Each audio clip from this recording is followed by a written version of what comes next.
Stockholm, Sweden. This time in summer. It's a stolen Scania truck, 13 ton, with load up to 27 ton.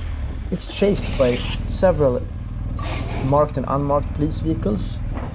And in the front we have a BMW R1250 GS police bike, a maxed out top of the line BMW off-road bike with a dynamic package and riding mode pro optional package. You can see he has it in a dynamic setting all the time.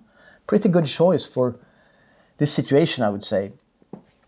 I assume his work was to follow it, of course, but also identify the driver. The drivers were two known people with drug problems.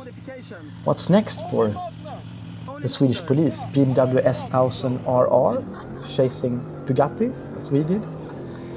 Anyway, give me a thumbs up on this, thanks for the government contact who gave me this, and also see these few wise words from our old Ronnie, but I think it still rings Now true. we're in another war for our freedom, and it's time for all of us to pull together again.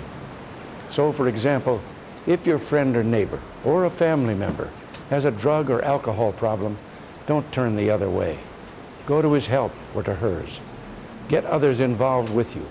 Clubs, service groups, and community organizations, and provide support and strength.